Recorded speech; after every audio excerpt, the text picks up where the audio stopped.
des jeux, du divertissement, de la fête. Tout était dit.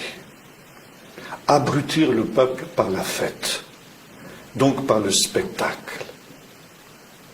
Et aujourd'hui, tout est prétexte pour des fêtes. Alors il y a la fête de la châtaigne, il y a la fête de la cerise, il y a la fête de la patate, il y a des fêtes pour tout. Le peuple se leva pour se divertir, pour faire la fête. Et on fait la fête. On fait la fête pour tout. Parce que finalement, c'est ce qui permet de supporter la vie.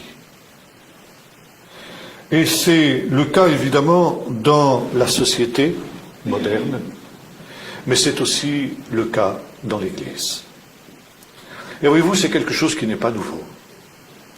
Déjà, le peuple d'Israël avait été tenté par cette évolution, et c'est toujours à cela que l'ennemi a essayé de ramener le peuple d'Israël. Et le message des prophètes, comme le message justement de Moïse, quand il redescend de la montagne, et qu'il entend justement des cris dans le camp.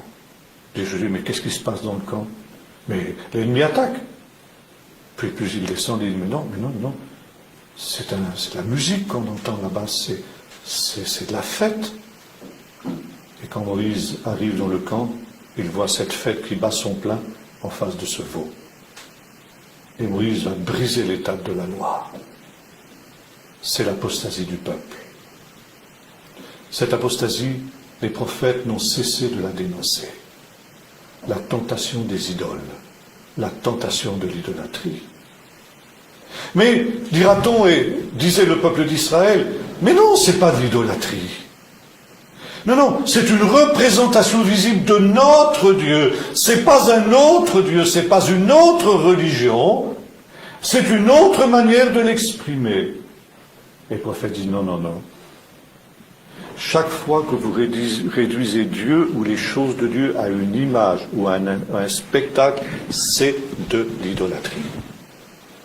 Parce que Dieu et les choses de Dieu, la vérité, ne peut pas être représentée par un spectacle, ne peut pas être représentée par une image, parce que l'image ne peut donner qu'une idée de la réalité et non pas de la vérité.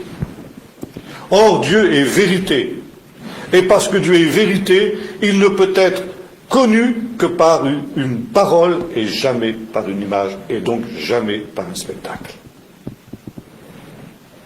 Et ça, le peuple d'Israël a été tenté de l'oublier à chaque étape de son histoire. Et tout le message des prophètes est un rappel de cette vérité. Revenez de vos mauvaises voies, c'est-à-dire revenez essentiellement de votre idolâtrie. Revenez de cette tentation qui est la vôtre de réduire les choses de Dieu en un spectacle.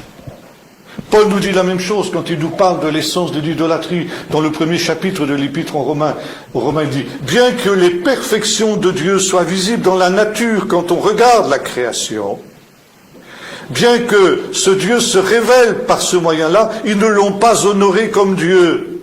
Se croyant sages, ils sont devenus fous. Ils ont changé la gloire du Dieu invisible en image.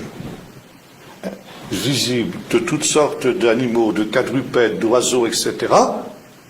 Et par conséquent, cette corruption de la vérité qu'ils ont réduite en une image, cette gloire invisible de Dieu qu'ils ont voulu matérialiser, les a conduits dans les pires des abominations, dans les péchés les plus grossiers.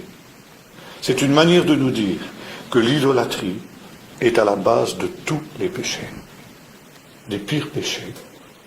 Et si, comme le disait Jacques Ellul, notre civilisation est aussi caractérisée par cette explosion du péché sans aucune mesure, dans ce qu'il appelait la démocratisation du péché, c'est justement parce que cette civilisation a aussi changé la gloire de Dieu en image.